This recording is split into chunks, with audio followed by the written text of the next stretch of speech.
In this video, we're going to be talking about why your life feels flat even when you're successful, right? Especially when you're successful and you've kind of made it externally, right? So this is for you if you've hit your goals, you've reached a level where you do have genuine external security. You don't feel it all the time, right? So if you're at 10, 20K months or beyond, this is what we're talking about, this kind of level. Now that doesn't mean that you feel it all the time, because I know many people at that place who still feel that they're not secure, feel that they don't have enough. That's fine, but let's be objective. You're at a good point, okay? But you're still generating, loneliness, dullness, tiredness, meaninglessness, and just this flat experience of life. It's not enjoyable to live at that moment, okay? And we're going to be talking about this concept, which I really love, right, of the unconscious map. And all this is how are we creating our current reality? How are we interpreting the world, right? So, for example, when I'm looking, in this apartment right now, and there's so many things I could pay attention to. And there's a whole thing of if someone says look out for a red car, you just suddenly see a bunch of red cars. Well, we're having that experience all the time through our unconscious map. We're internalizing the world through opportunity or through, scarcity, right? It doesn't really matter which one, but that is our unconscious map. That is how we're mapping the world because we have to, otherwise it would just be too overwhelming. And we're going to speak about a few pitfalls, over optimization, many of you guys being addicted to Slack and this sort of thing. Before we dive into any of this, I just want to share who am I. So my name's Cameron Borthwick. I lost my business at 19 years old due to self-sabotage. It's very successful. And then it just went down, down, down. And eventually I got this wonderful opportunity to work with and live with a Buddhist nun who taught me about meditation, shadow work. I also lived with a hypnotherapist, and I was able to really blend that Eastern mystic Buddhist meditation with Western hypnotherapy and shadow work. And that is what we're exploring today. And since then, I've been working with really highly successful entrepreneurs who are doing really well externally, but want their internal world to catch up to that same place. So, I wonder if this sounds like you, right?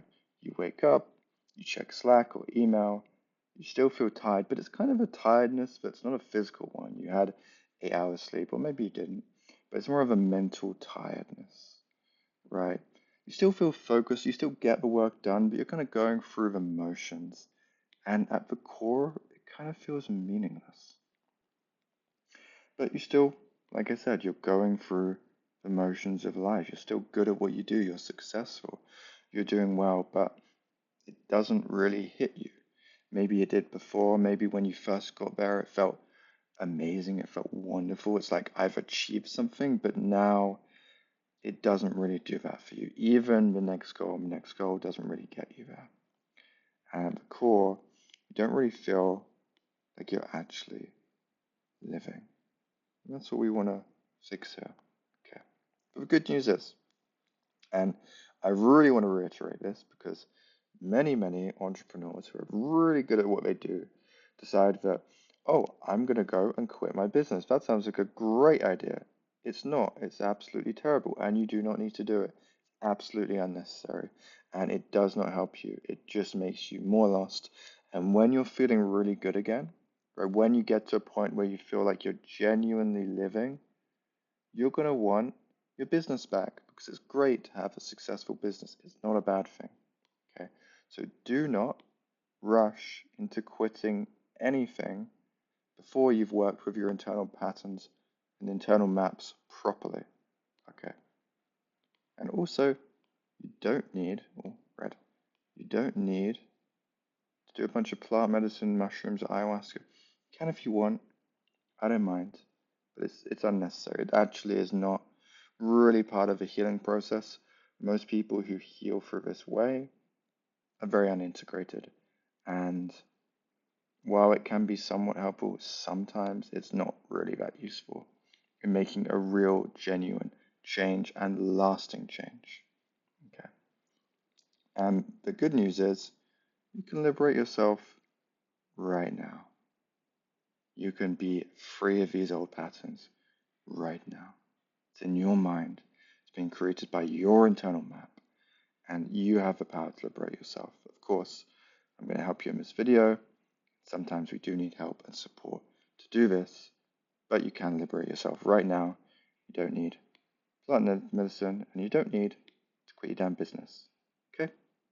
Good. Got that out of the way. And let's go to the nitty gritty.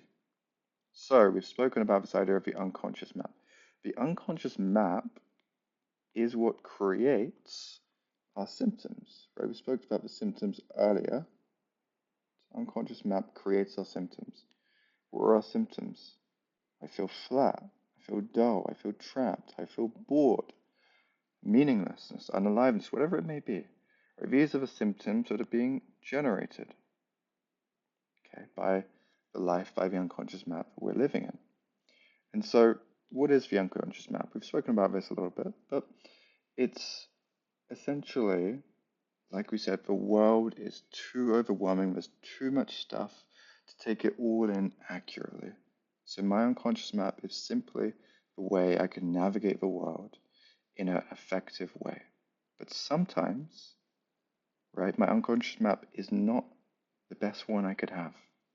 Right? If I'm from even a normal family, it does not matter where you're from. We're all going to take kind of problems from our unconscious map.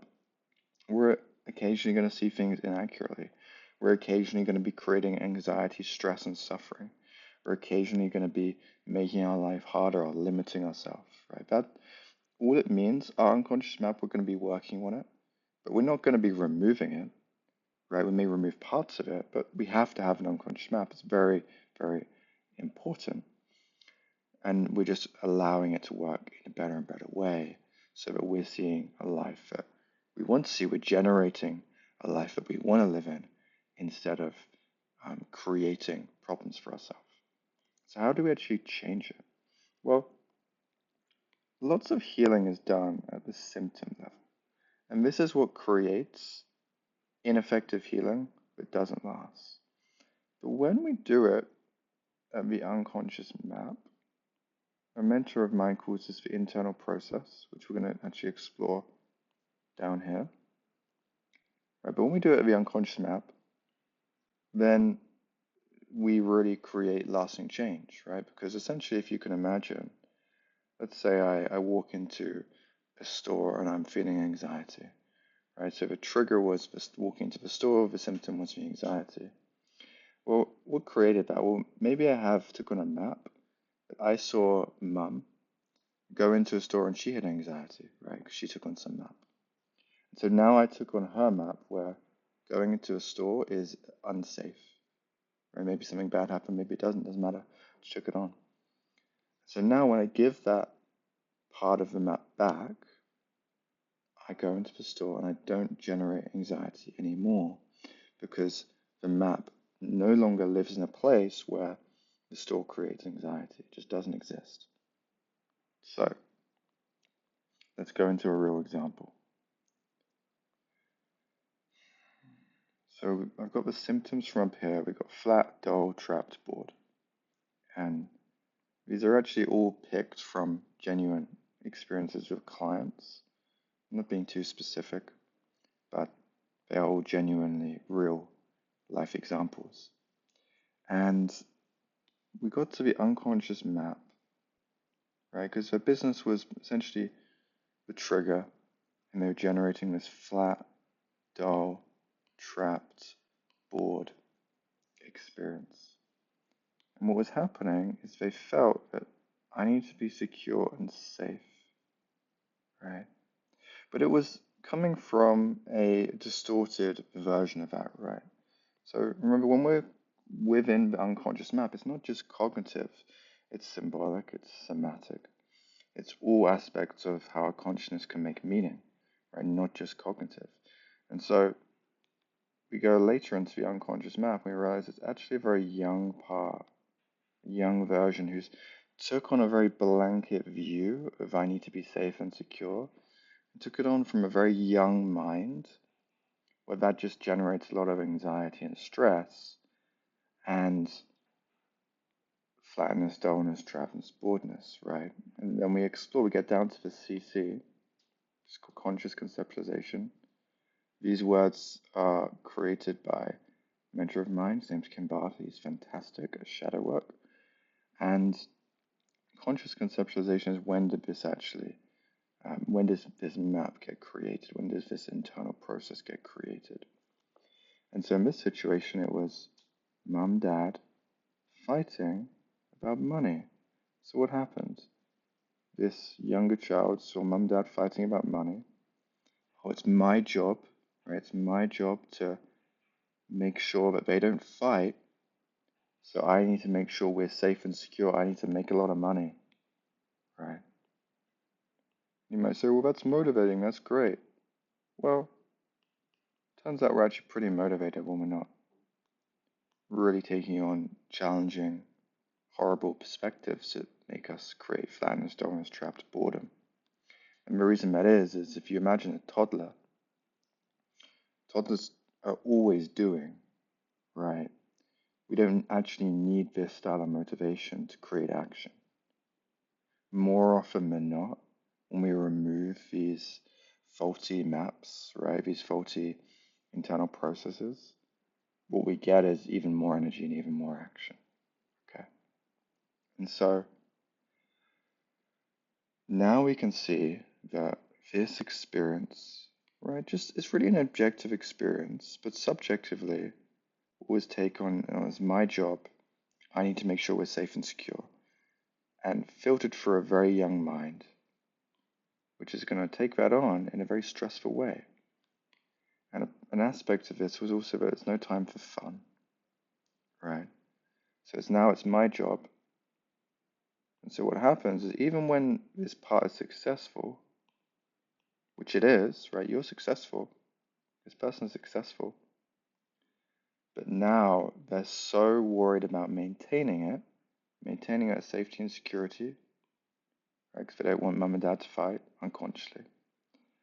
That what happens is they really suppress any aliveness, any fun, any joy, because that would get away and take away from the security and safety.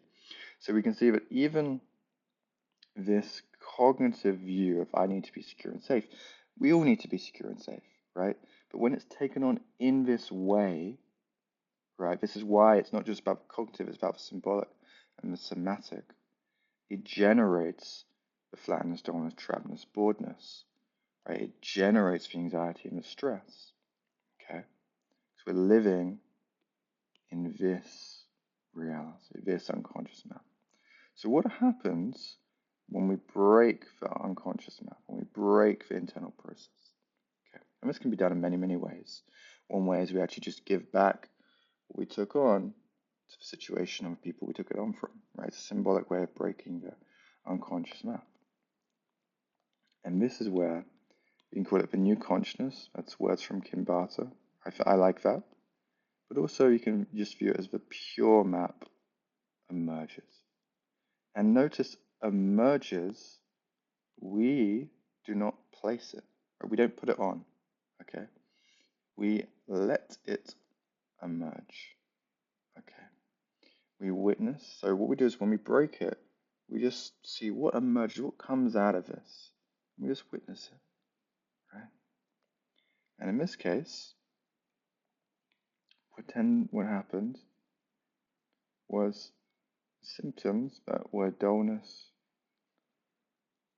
trapped, boredom, flat, all of this. From the pure map, what emerged was a real peace, a security, right? Because remember, they want to be safe and secure, but an innate security that led to this freedom for aliveness, for joy, for fun, right?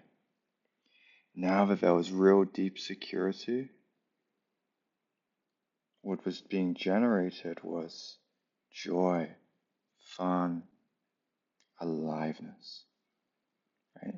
Really being in life, really enjoying every moment in the same job, in the same business, in the same external experience, but now the unconscious map was creating something much more profound, much more beautiful, much more, alive, right? And this is why we do it. This is the whole point of it, is I think that's it, yeah. We want to generate in our lives real aliveness, real joy, real peace, real depth. And we do that when we break the old map and we allow a new one to come through. And then we grow that, we nurture it, we celebrate it, we allow it to become so robust that we create real lasting change. So that, for example, this client doesn't ever go back to the old map. It's broken, it's gone, and the new map has replaced it. Right? The new way of being in the world. And so what happens, instead of, if we go back to this, waking up at whatever, 5 a.m., feeling tired and checking Slack and just going through motions, they wake up with real aliveness, right? They're really intent in what they do in the day, real intention. They're not living with meaninglessness, they're living with purpose. And from this place, of course, their business becomes smoother, easier, less procrastination, less resistance. But more importantly, there's that deep freedom, that deep peace, right? If any of you have ever done meditation retreats, if any of you have ever done even plant medicine, people speak about this. Yet it's intertwined with the life we're living. It's not outside of it. It's not I do my meditation retreat, when I come back and I go back to meaninglessness. I go back to being tired. I go back to hating my life. I'm able to experience that depth, that joy, that wonderful state, my true self throughout my real life, throughout my business. So I'm able to keep thriving externally, but also thriving internally.